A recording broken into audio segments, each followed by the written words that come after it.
ایک زمانے کی بات ہے، ایک بڑے دریا کے کنارے ایک چھوٹا سا غریب گاؤں آباد تھا۔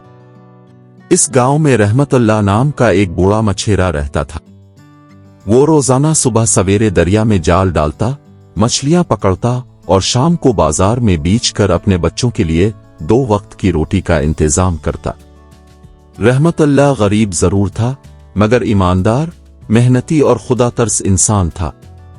اس کے 4 بیٹے تھے، ایک احمد تیز ذہن اور خاموش، 2 بلال بہادر اور مضبوط، 3 کریم صابر اور باریک بین، 4 سلیم ذہین اور دور اندیش۔ باپ نے ان کی پرورش بڑی محنت سے کی، مگر غربت دن بدن بڑھتی جا رہی تھی۔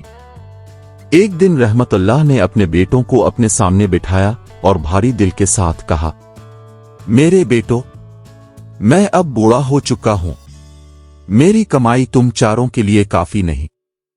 وقت آ گیا ہے کہ تم اپنی روزی خود تلاش کرو، مگر یاد رکھنا، حلال کھانا، کسی پر ظلم نہ کرنا اور اپنی مہارت سے نام کمانا۔ چاروں بھائیوں کی آنکھوں میں آنسو آ گئے، مگر انہوں نے باپ کا حکم مان لیا۔ اگلی صبح چاروں بھائی گھر سے نکلے۔ کچھ دور جا کر انہیں ایک چوراہا ملا جہاں 4 الگ الگ راستے تھے۔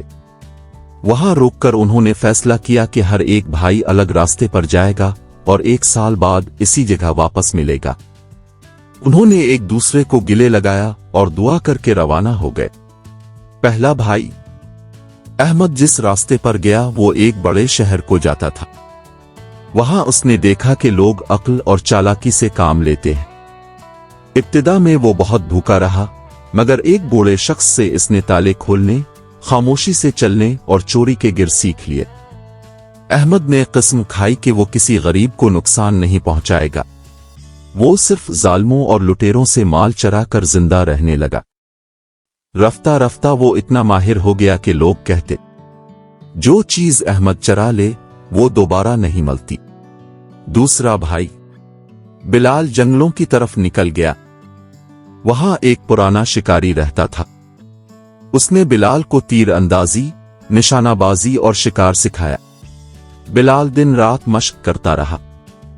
کچھ ہی مہینوں میں اس کا نشانہ اتنا پکا ہو گیا کہ چڑیا کی آنکھ بھی نہ چکتی۔ بادشاہ کے سپاہی بھی اس کی مہارت کے چرچے کرنے لگے۔ تیسرا بھائی کریم ایک قصبے میں پہنچا جہاں کپڑوں کی بڑی منڈی تھی۔ اس نے ایک درزی کے پاس شاگردی اختیار کی۔ کریم کے ہاتھوں میں عجیب صفائی تھی، وہ اتنی نفاست سے سلائی کرتا کہ کپڑا سونا لگنے لگتا۔ جلد ہی وہ بادشاہی محل کے کپڑے سینے لگا۔ اس کی سلائی کی مثال دی جاتی تھی۔ چوتھا بھائی سلیم پہاڑی علاقے کی طرف گیا۔ وہاں اس کی ملاقات ایک بوڑھے عالم سے ہوئی جو دوربین، نظر کی تیزی اور فاصلے سے چیزیں دیکھنے میں ماہر تھا۔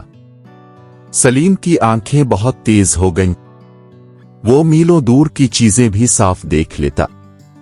اسے یہ ہنر بادشاہ کے جاسوسوں سے بھی زیادہ کارآمد بنا گیا۔ 1 سال پورا ہوا، چاروں بھائی وعدے کے مطابق اسی چوراہے پر ملے۔ سب بدل چکے تھے، مگر دل اب بھی ایک تھے۔ وہ خوشی خوشی گھر پہنچے۔ باپ رحمت اللہ نے انہیں گلے لگا لیا اور کہا، اب مجھے دکھاؤ تم نے کیا سیکھا ہے۔ چاروں نے اپنا اپنا ہنر دکھایا۔ باپ کی آنکھوں میں خوشی کے آنسو تھے۔ اسی دوران خبر پھیلی کہ بادشاہ کی شہزادی کو ایک ظالم ڈاکو نے اغوا کر لیا ہے اور شرط رکھی ہے کہ اگر کوئی ایک دن میں شہزادی کو نہ لایا تو وہ اسے مار دے گا۔ چاروں بھائیوں نے فیصلہ کیا کہ وہ مل کر شہزادی کو بچائیں گے۔ سلیم نے دور سے ڈاکو کا ٹھکانہ دیکھ لیا۔ بلال نے پہرے داروں کو تیر سے خاموش کر دیا۔ احمد نے قلعے کے تالے چپکے سے کھول دیے۔